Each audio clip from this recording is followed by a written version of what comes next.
Hola, ¿qué tal? Muy buenos días. El día de hoy vamos a continuar con nuestra clase de clínica procesal mercantil. Vamos a continuar con lo que es la historia del derecho procesal mercantil y vamos a quedarnos con lo que es la México prehispánico y vamos a seguir con los consulados y quizás México independiente o algunas competencias. Pero por lo pronto vamos a continuar con lo que es México prehispánico. Bueno, como aquí ven en esta imagen, eh, prácticamente está todo estructurado de cómo era el comercio en el Gran Tlatelolco, en el gran mercado de Tlatelolco. A diferencia de lo que nos han dicho en la historia de que, sobre todo los españoles, de que nosotros éramos gente ignorante o que no podíamos tener una muy buena organización, la verdad es que los pueblos prehispánicos eran muy bien organizados en cuanto a las sociedades y sobre todo en cuanto a su estructura económica. Aquí, bueno, como bien dice, como está establecido, estaban perfectamente organizados en la mayoría de los temas del comercio. Y como legado del material que, que nos dieron, están precisamente los mercados. Aquí en Aguascalientes tenemos 11 mercados y en cada uno de los municipios tenemos un mercado. eh, no sé si lo puedo llamar bien organizado, pero lo tenemos desde aquellas épocas y sobre todo ha funcionado de tal grado de que lo seguimos utilizando la misma forma y las mismas estructuras. En aquel entonces lo que se podría llamar como clase comerciante eran los conocidos como los postecas, ya que ellos eran los encargados de hacer llegar ciertas mercancías en este valle de México, de que en algún otro lado o en alguna otra circunstancia no se podría obtener. Y como en cualquier época de la historia, y así como actualmente, necesitaban protección. Entonces, aquí lo que pasó fue de que se unieron con los Texnoca y los Tlatelolca para, para su protección. Si se fijan, también es igual como aquí. Existen comerciantes y tienen sus guaruras. Aquí les puedo poner un dato curioso. Cuando llegaban estas personas a una ciudad, o para poder hacer amistad, porque acuérdense que pues eran un poquito renuentes en cuando llegaba alguna persona extranjera a una población. Lo vemos históricamente y también en nuestra sociedad. Cada vez cuando, bueno, aquí en Aguascalientes no lo podríamos ver porque es muy grande, pero si se fijan en algunas poblaciones o en algunas ciudades muy pequeñas, cuando llega una persona, todo el mundo sabe quiénes son y sobre todo son un poco renuentes al momento de llegar. ¿Y qué es lo que hacían? Realizaban una marcha tipo militar, primero para amedrentar a aquellas personas que quisieran robarles, pero también hacían como una caravana espectacular para poder atraer a gente para que le comprara. Algo así, si se acuerdan, como los circos, cuando llegaban a un pueblo, lo que hacían era mostrar sus animales en aquel entonces.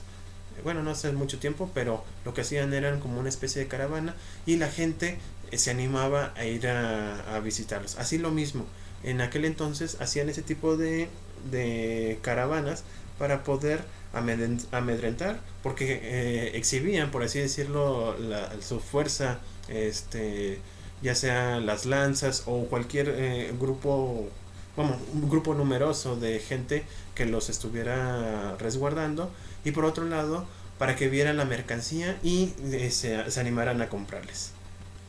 Si se fijan, bueno, en este caso le estoy poniendo un mapita de lo que era la Tenochtitlan.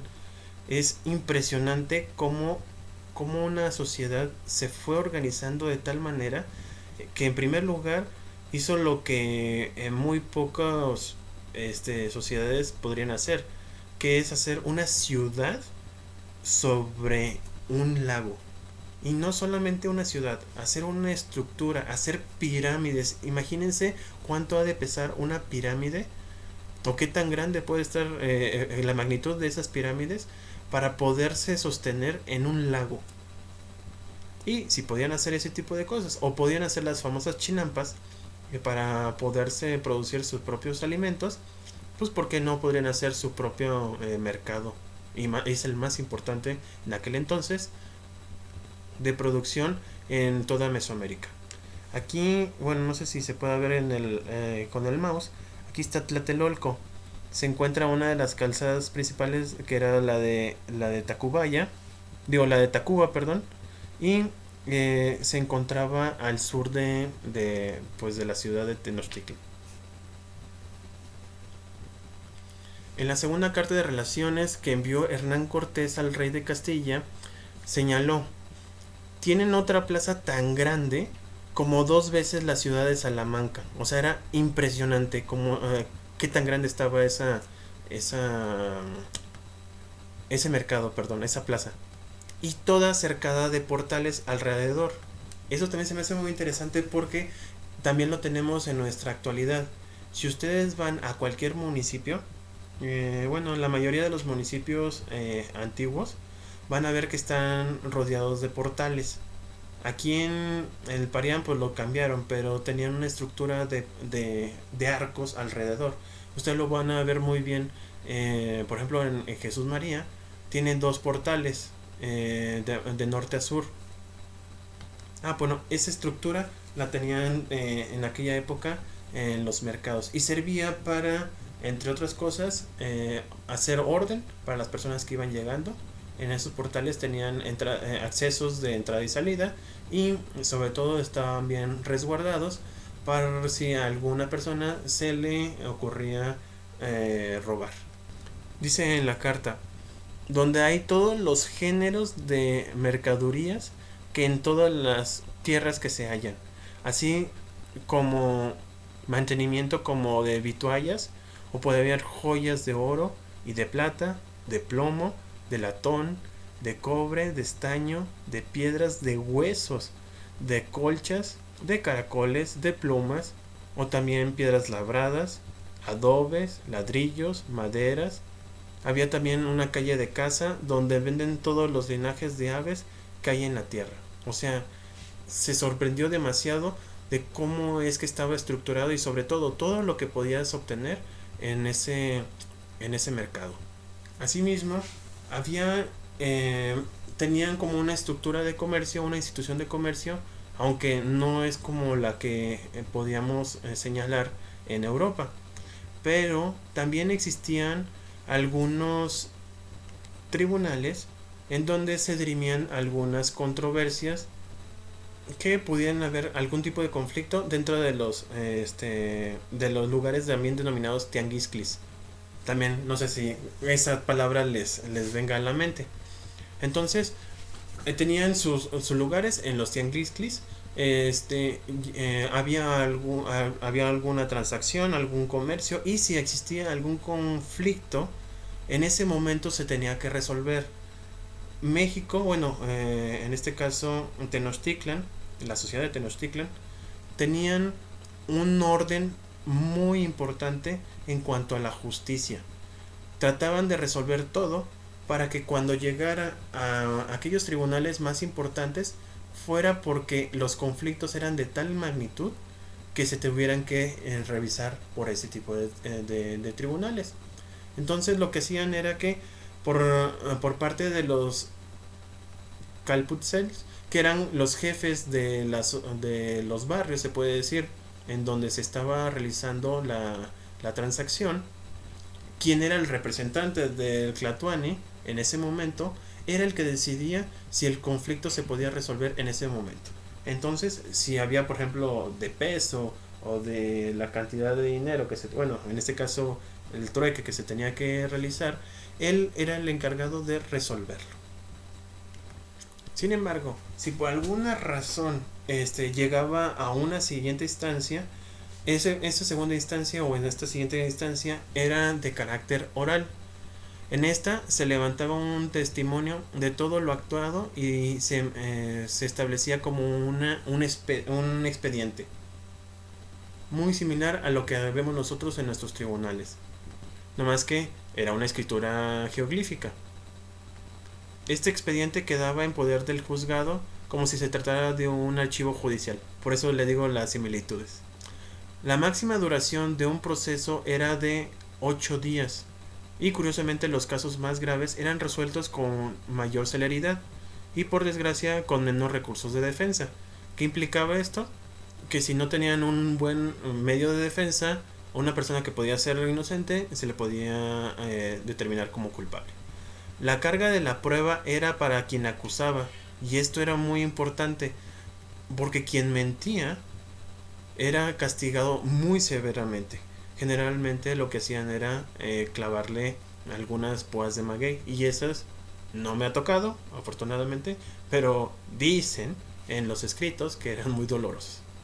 O bien, si su falta era tan grave o la mentira era tan grave, podía incluso llegar a la pena de muerte. En este caso, las pruebas podían ser testimonial, confesional, presuncional o documental. Siempre, y ojo, aquellos que hacían su testimonio siempre tenían que ir con la verdad.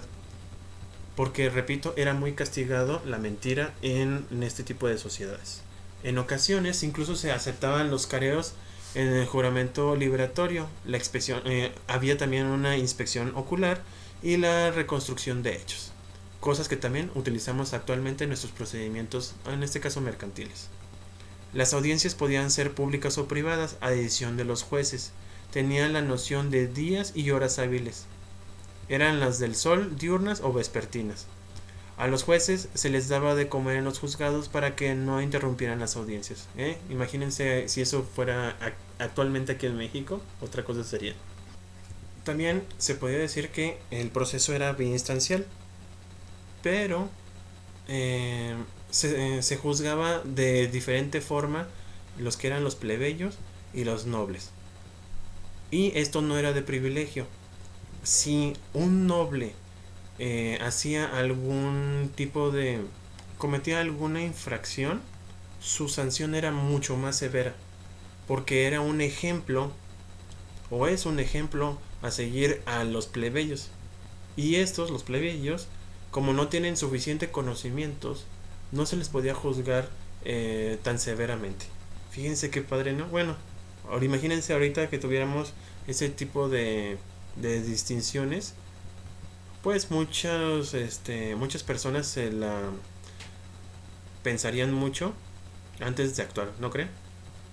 Bueno, además en los juicios civiles, como el caso de como en este caso, acuérdense que aquí no había una distinción entre mercantil y civil, porque no tenían ese mismo concepto.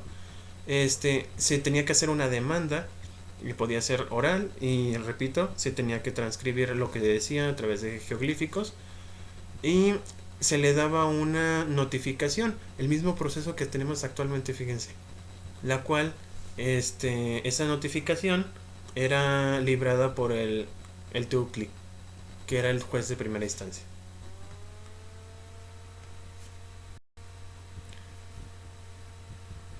Bueno, vamos a continuar lo que son los consulados en España y en América.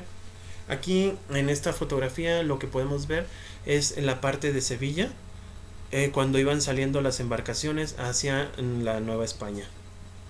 Si se fijan, bueno, sí se alcanzan a distinguir una serie muy grande de barcos, porque eran todos los que iban a ir a toda América, toda la América conquistada por parte de España, para traerse consigo tanto mercancías como especias. Bueno, ¿qué son esos consulados que estamos hablando? El surgimiento de los consulados se propició para regular las relaciones entre comerciantes y mercaderes desde la Edad Media, como lo vimos hace la clase pasada. El empleo del vocablo consulado se originó en el espacio mediterráneo medieval. Al inicio, este término se aplicaba a una corte marítima llamada Consulado del Mar Mediterráneo.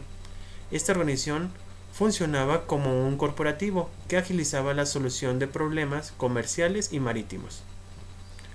Más tarde pasó a ser una corte mercantil de amplia jurisdicción. La matrícula o mercaderes gremiados en un consulado debían reunir ciertos requisitos de mayor de edad, propiedades y ocupación.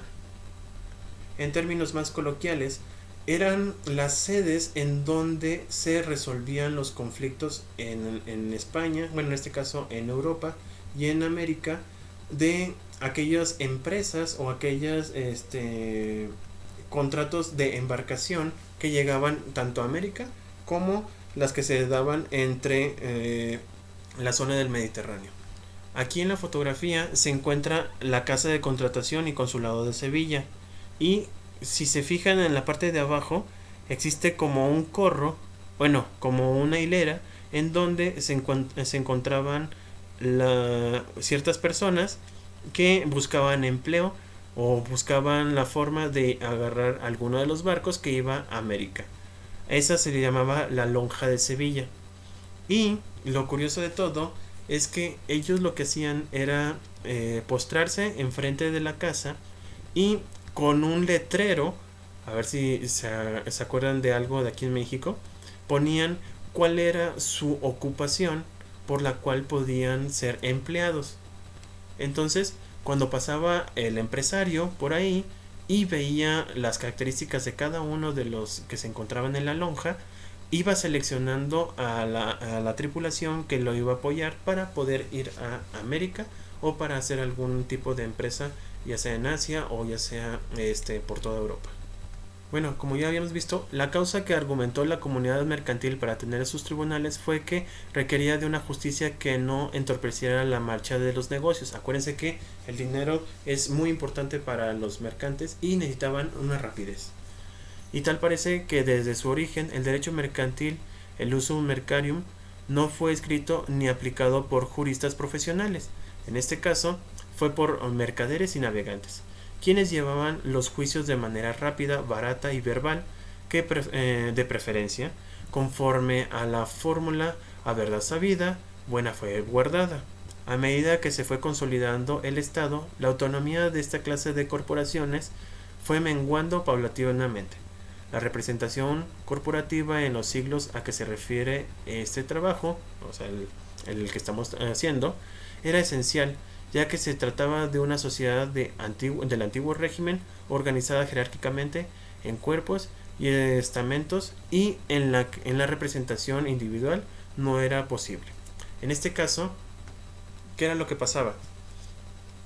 Se van formando los tribunales que eran creados no por el Estado. En aquel entonces ni siquiera teníamos el concepto de Estado, pero sí teníamos una república y una autoridad que era el rey o el ducado. Entonces, como veían los mercantes que eran muy tardados estos juicios de manera mercantil, de manera civil, lo que fueron haciendo era crear sus propios tribunales y haciéndolo más fácil la deliberación de cualquier tipo de conflicto. ¿Qué era lo que pasaba? Si en un juicio ante la autoridad tardaba 1 año o 2 años, esto lo podían hacer en 10 días. Si se fijan, es mucho más rápido, y por lo tanto ellos necesitaban la transacción que fuera de manera rápida y el conflicto fuera atajado de manera directa. Cuando ve esto el Estado, bueno, o las repúblicas, ¿qué es lo que pasa? Están viendo que están perdiendo económicamente hablando dinero, porque anteriormente todos los juicios, pues tenían que estar pagados ante la autoridad, y si estos juicios no iban ante la autoridad, pues no estaba recaudando nada. Al consumarse la conquista, la de México, de América, en la parte de América, la comercialización de ultramarinos y diversos productos y bienes domésticos se concentró en lo que era México Tenochtitlan, lo que consolidó la función mercantil que ha tenido en la época previa a la colonia. El comercio se daba a través del Océano Atlántico y posteriormente se trasladaba a la mercancía a la Ciudad de México, y del mismo modo en dirección inversa con relación a los productos procedentes de las regiones productivas indígenas. Un producto de suma importancia en el comercio novohispano fue la actividad de las minas, por lo que por una parte importante de la mercancía que llegaba a México surtía a los centros mineros. Por otra parte, los metales preciosos se trasladaban a la Casa de Fundición y después a la Casa de la Moneda, que fue fundada en 1535 en la Ciudad de México. Además de su importancia comercial, fue en esta ciudad donde se ubicaron las administraciones civiles y eclesiásticas, ahí donde estaba el centro de Tenochtitlan, donde estaba la pirámide del Sol. Ahí estaba ya lo que era la estructura gobernante de la Nueva España, lo que permitió convertirse pronto en el núcleo comercial y financiero de la Nueva España. Y como se volvió muy importante, se crea lo que es el Consulado de la América Española, y tuvo como su primera anfitriona la Ciudad de México. Y aquí fue en donde empezaron los consulados se fueron estatizando, por así decirlo. Ya los reyes ya tenían su administración y por lo tanto empezaban a tener dinero de todo lo que se estuviera haciendo tranza. Bueno, haciendo tranza me refiero a que se haga la compraventa de ciertas mercancías. Y esto fue muy importante porque aquí nació el poder del estamento mercantil, reforzando a su vez por la acumulación que permitió el financiamiento de la corona. Al momento de tener como una especie de aduana en donde se podía obtener algún tipo de ingreso por parte del Estado, empezó a obtener mucho dinero, muchísimo dinero, para hacer sus nuevas colonias, pero a la parte de Asia. Una de ellas, Filipinas. Luego entonces, si se fijan en esta gráfica, bueno, en esta imagen, donde está Sevilla, llegaban a México. Una vez que llegaban a México, esos productos se registraban, se pagaban los impuestos y podían pasar por México para irse hasta Asia, donde estaba en la parte de Filipinas, o bien se iban acá a la parte de Sudamérica para también hacer la distribución. Posteriormente, por ejemplo, en Sudamérica regresaban a México y de México se regresaban a Sevilla. Y este flujo de mercancías en todo el mundo hizo que fuera, por ejemplo, la moneda española la más importante y la más fuerte de todas. Y sobre todo, utilizaban para coraje de nosotros los mexicanos el oro mexicano. Se llegó a distribuir a todo el mundo. Nosotros hicimos famoso la moneda, el símbolo del peso, en donde se encuentran los pilares de Hércules. Bueno, como consulado, las funciones que tenía aquí en la Nueva España, se encargaba de los asuntos referentes al trato de las mercancías. Todo lo que tenía que ver compraventa, trueque, cuentas, cambios, bueno, todo lo que está establecido aquí, todo tenía que estar pasando por el consulado. Y también estaba lo que se conocía como las alcabalas o la alcabala, que era un impuesto sobre el valor del producto o servicio. Ahí tenía que ser, por así decirlo, pesado o dentro del registro o manifiesto que realizaban los capitanes de los barcos. Se tomaban en cuenta y el 2% del valor del producto era retenido en el consulado, y posteriormente se lo daba a la Real Hacienda de la Nueva España.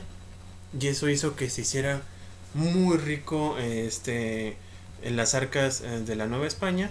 Y después de ello resulta ser de que fue uno de los motivos por los cuales nos independizamos de España. Bueno, hasta aquí vamos a concluir en la clase del día de hoy. La próxima clase vamos a continuar con rapidísimo, va a ser muy muy breve lo que es México independiente, y vamos a ver ya lo que son las competencias. Dentro de nuestra estructura lo que vamos a hacer es ver, vamos a delimitar la competencia de los jueces en materia mercantil para poder abordar lo que son los procedimientos que están establecidos en la propia ley.